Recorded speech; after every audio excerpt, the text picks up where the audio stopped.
विद्यार्थी मित्रांनो, ह्या भागामध्ये आपण कार्ल मार्क्स ह्यांच्या राजकीय विचारांचा अभ्यास करणार आहोत.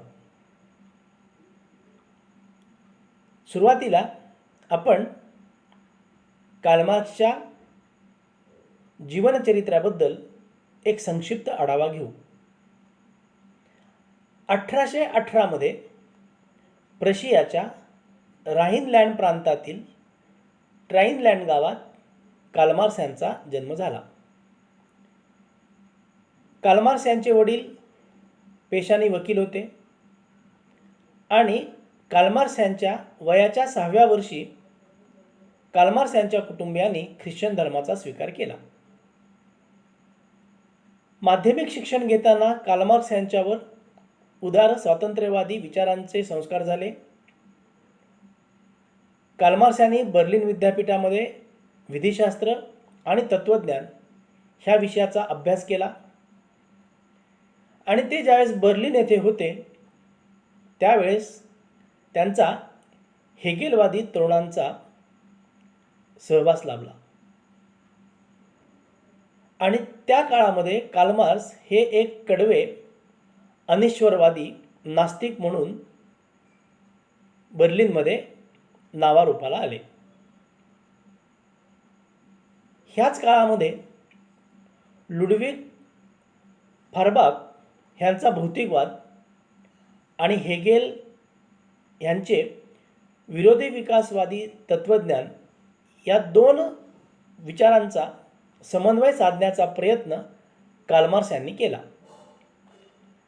1843 मध्ये साम्यवादाचा अभ्यास करण्यासाठी कार्ल मार्क्स पॅरिसला गेले आणि फ्रान्समध्ये वास्तव्याला असताना अनेक सुधारणावादी व समाजवादी विचारप्रणालींचा सूक्ष्म अभ्यास कार्ल मार्क्स यांनी केला. ह्याच फ्रान्समध्ये ॲडम स्मिथ व रिकार्डो ह्या ब्रिटिश अर्थशास्त्रज्ञांच्या ग्रंथांचा कार्ल मार्क्सने अभ्यास केला आणि फ्रान्समध्येच पॅरिसला असताना कार्ल मार्क्स यांची भेट फ्रेडरिक एंगल्स यांच्याशी झाली आणि ह्या दोघांनी मिळून पुढं अनेक संयुक्त लिखाण करून ग्रंथ प्रकाशित केले. ब्रुसेल्स येथे आंतरराष्ट्रीय क्रांतिकारक चळवळीत प्रत्यक्ष कार्ल मार्क्स यांनी सहभाग घेतला आणि 1848 साली जर्मनीमध्ये ज्यावेळेस क्रांतीला प्रारंभ झाला त्या दरम्यान कार्ल मार्क्स जर्मनीला परत आले. पण एका वर्षाच्या आतच म्हणजे 1849 रोजी जर्मनीमधून कार्ल मार्क्स यांना हद्दपार केलं आणि ते इंग्लंडला कायम वास्तव्यासाठी गेले आणि इंग्लंडला ज्यावेळेस ते कायम वास्तव्यासाठी गेले तिथे त्यांनी 3 खंडामधला कॅपिटल हा ग्रंथ लिहिला आणि अशा या कार्ल मार्क्स यांचं 1883 साली निधन झालं, मृत्यू झाला. त्यांनी संपूर्ण आयुष्यामध्ये अनेक ग्रंथ संपादित केली पण राज्यशास्त्राच्या अभ्यासकांसाठी त्यांचा दास कॅपिटल हा ग्रंथ खूप महत्त्वाचा आहे आणि ह्या 10 ग्रंथांमध्ये दास कॅपिटलच्या ग्रंथावर अनेक राज्यशास्त्रज्ञांनी अभ्यास केला आणि कार्ल मार्क्स यांच्या राजकीय विचारांचं तत्त्वज्ञान समजून घेण्याचा प्रयत्न केला. ह्या भागामध्ये कार्ल मार्क्स यांच्या ऐतिहासिक भौतिकवादाचा किंवा हिस्टॉरिकल मटेरियलिझमचा आपल्याला अभ्यास करायचा आहे. थोडीशी ही संकल्पना अवघड आहे त्याच्यामुळं आपल्या शब्दामध्ये आधी हिस्टॉरिकल मटेरियलिझमबद्दल किंवा ऐतिहासिक भौतिकवादाबद्दल आपण एक वेगळ्या शब्दामध्ये जी कार्ल मार्क्सने शब्द वापरले नाहीत पण विषय समजावून आपण ती समजून घ्यायची की मॅकियावेलीचा ज्यावेळेस आपण अभ्यास केला त्यावेळेस मॅकियावेली यांनी इतिहासाला साधन म्हणून वापरून घेतलं आणि इतिहासाच्या अनुषंगाने राज्यशास्त्राच्या अभ्यास पद्धतीमध्ये ऐतिहासिक अभ्यास पद्धती विकसित केली हे आपण मागच्या काही भागामध्ये पाहिलेलं आहे. तसंच मानवी इतिहासामध्ये मानवी इतिहासामध्ये जे उत्पादन साधनामध्ये बदल होतात त्या बदलांचा मानवी समाजाच्या सामाजिक, आर्थिक आणि राजकीय क्षेत्रावर प्रभाव पडतो, किंवा दुसऱ्या शब्दामध्ये ऐतिहासिक उदरामध्ये जे भौतिक बदल होतात त्या बदलावर त्या समाजाची इमारत किंवा इमला उभा राहिलेला असतो. आणि ही संकल्पना अधिक चांगल्या पद्धतीनं आपण पाया आणि इमला ह्याचा अभ्यास करताना अभ्यासणार आहोत. आता आपण थोडं पुढं जाऊ. कार्ल मार्क्स यांनी ऐतिहासिक भौतिकवाद ह्या संकल्पनेला इतिहासाचा भौतिक अन्वयार्थ हा शब्द वापरला, किंवा इंग्रजीमध्ये इकॉनॉमिक इंटरप्रिटेशन ऑफ हिस्ट्री हा शब्द ऐतिहासिक भौतिकवादासाठी सांगितला. पण पुस्तकांमध्ये इतर जे शब्द वापरलेले आहेत किंवा ज्या संज्ञा वापरलेल्या आहेत त्या सगळ्या संज्ञा एंगल्स यांनी वापरलेल्या आहेत किंवा त्या रूढ केलेल्या आहेत. कार्ल मार्क्स असं म्हणतात, तुम्हाला जर मानवी इतिहास समजून घ्यायचा असेल किंवा तुम्हाला जर मानवाच्या इतिहासाचा विकासक्रम समजून घ्यायचा असेल तर त्यासाठी ऐतिहासिक भौतिकवाद ही एकमेव अभ्यासाची शास्त्रीय पद्धत आहे. आणि मग मानवी इतिहासाचा प्रारंभ बिंदू कोणता होता? मानवी इतिहास कधीपासून सुरू झाला? तर त्यासंबंधी कार्ल मार्क्स असं म्हणतात, निसर्गातील अन्य प्राण्यांप्रमाणेच माणसाला देखील गरजा होत्या असतात, पण माणसांनी आपल्या गरजा भागवण्याची जी पद्धत विकसित केली होती किंवा माणसांच्या गरजा भागवण्याची जी पद्धत होती ती पद्धत इतर प्राण्यांपेक्षा निराळी होती असं कार्ल मार्क्स म्हणतात. म्हणजे काय?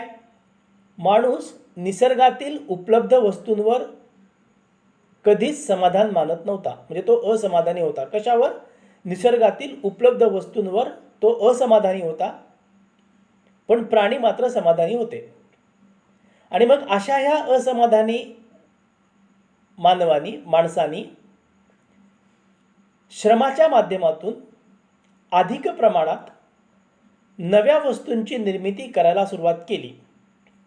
आणि ज्यावेळेस मानवाने श्रमाच्या माध्यमातून मोठ्या प्रमाणात, अधिक प्रमाणात नव्या वस्तूंची निर्मिती करण्याला सुरुवात केली, तेव्हापासून मानवी इतिहासाला प्रारंभ झाला, मानवी इतिहासाची सुरुवात झाली. म्हणजे मानवी इतिहासाचा अभ्यास करायचा असेल तर त्यासाठी पूर्व अट अशी आहे की ज्या दिवशी मानवी असमाधानी प्राण्यांनी म्हणजे माणसांनी आपल्या श्रमातून अधिक वस्तू निर्मितीची सुरुवात केली, त्या दिवसापासून मानवी इतिहासाचा प्रारंभ झाला असं कार्ल मार्क्स म्हणतात. आता ह्या मानवाची निर्मिती किंवा त्याला आपण सामाजिक मानव म्हणतो, त्या सामाजिक मानवाची निर्मिती कधी झाली ह्याबद्दल काही निरीक्षण कार्ल मार्क्सनी सांगितलेली आहेत. कार्ल मार्क्स असं म्हणतात, मानव सामुदायिक स्वरूपातून निसर्गाशी दोन हात करून श्रम करून आपली उपजीविका करीत होता. ह्या सामुदायिक पद्धतीतून किंवा श्रम पद्धतीतून मानवामध्ये विशिष्ट संबंध निर्माण झाले आणि ह्या संबंधातून माणूस आणि समाज यांच्यात एकरूपता निर्माण झाली आणि ह्यातून माणूस मानवी प्राणी म्हणून ओळखला जाऊ लागला. ह्यालाच कार्ल मार्क्स यांनी सामाजिक मानव ही संज्ञा दिलेली आहे. म्हणजे मानवी प्राणी किंवा सामाजिक मानव केव्हा निर्माण झाला? ज्यावेळेस समाजामधल्या अनेक व्यक्ती एकत्र आल्या, एक समुदाय केला आणि त्या एकत्र येऊन त्यांनी सामुदायिक पद्धतीनं श्रमपद्धतीतून समाजामध्ये वस्तुनिर्मितीचा कार्यक्रम हाती घेतला. त्याच्यातून अनेक मानवांमध्ये, अनेक व्यक्तींमध्ये विशिष्ट संबंध निर्माण झाले आणि त्या संबंधातून माणूस आणि समाज ह्यांच्यामध्ये एकरूपता आली आणि त्या एकरूपतेतून माणूस मानवी प्राणी म्हणून किंवा कार्ल मार्क्स यांच्या भाषेमध्ये सामाजिक मानव म्हणून तो उदयास आला. सामूहिक श्रम व उत्पादन पद्धतीतून जे नवे संबंध मानवामध्ये निर्माण होतात ते बळकट व स्थिर करण्यासाठी समाजात अनेक संस्था निर्माण झाल्या किंवा निर्माण होतात आणि ह्या संस्थांच्या माध्यमातून उत्पादन क्षमता वाढविण्याचा प्रयत्न केला जातो. तसेच उत्पादन क्षमता वाढविण्यातून नव्या उत्पादन तंत्रांचा शोध लागतो. हा मुद्दा आपण थोडासा अधिक विस्ताराने समजून घेऊ.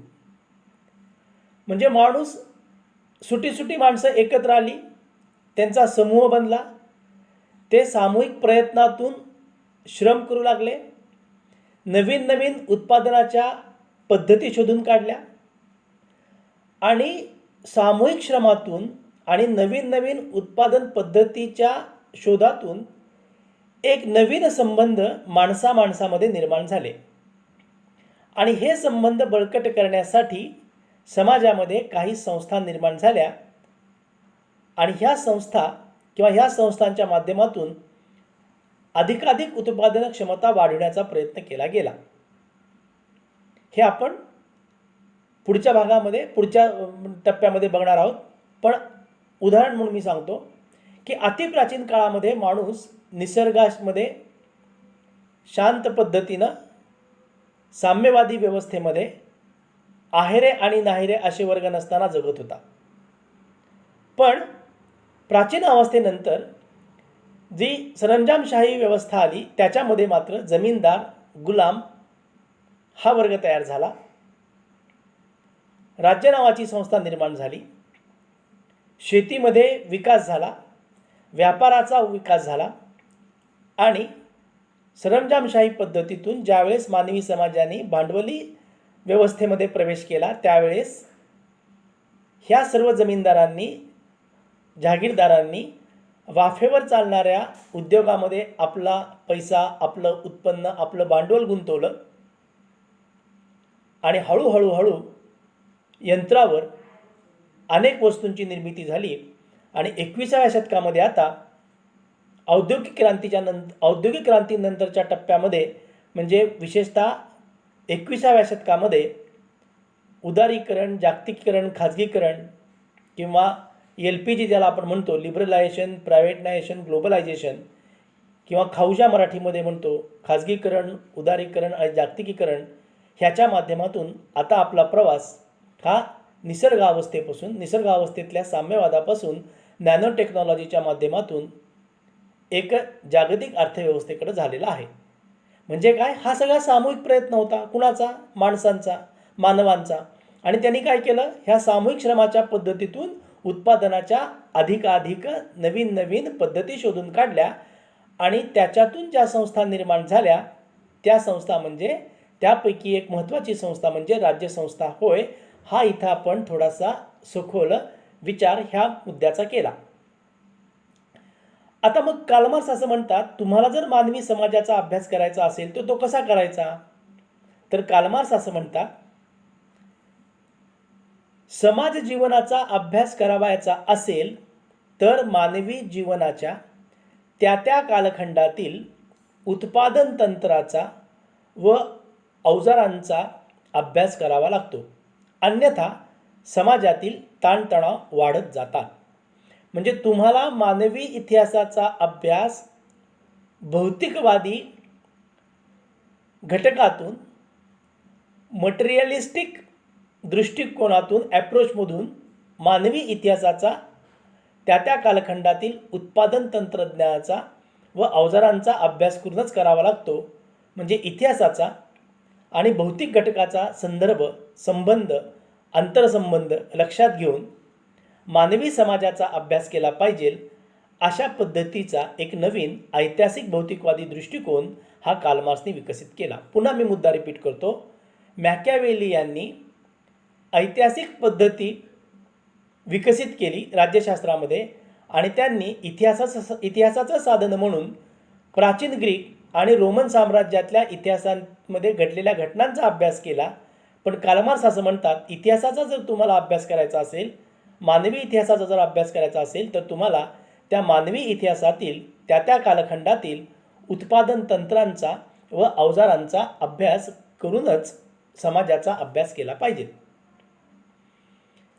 सारांशाने काय, तर ऐतिहासिक भौतिकवादामध्ये किंवा हिस्टॉरिकल मटेरियलिझममध्ये कार्ल मार्क्स असं म्हणतात, समाजव्यवस्था बदलत असते आणि हा बदल उत्पादन साधनं, उत्पादनाच्या पद्धती व त्या पद्धतीतून निर्माण झालेले सामाजिक संबंध, ह्या बदलातून तुम्हाला मानवी इतिहासाचा अभ्यास करावा लागतो.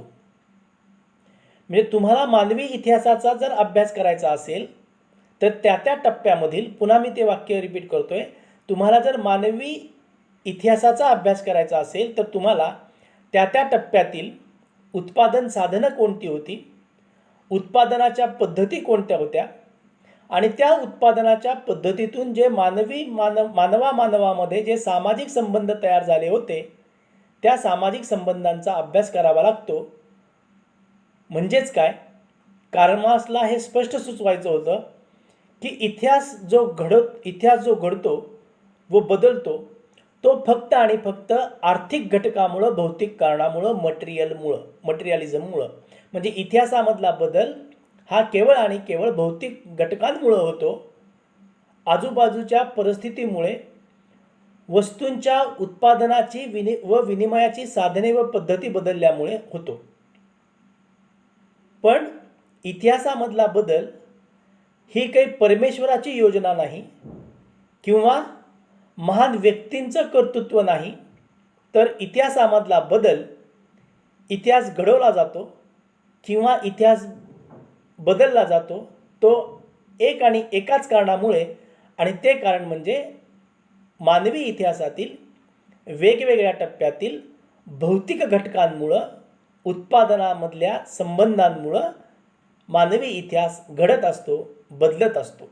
आणि जर तुम्हाला मानवी इतिहासाचा अभ्यास करायचा असेल तर फक्त आणि फक्त तुम्हाला मानवी इतिहासातील भौतिक घटकांचा अभ्यास करून ऐतिहासिक भौतिकवाद शास्त्रीय पद्धतीनं समजून घ्यावा लागतो, असं कार्ल मार्क्स म्हणतात. ह्या भागामध्ये एवढंच आपण पाहू.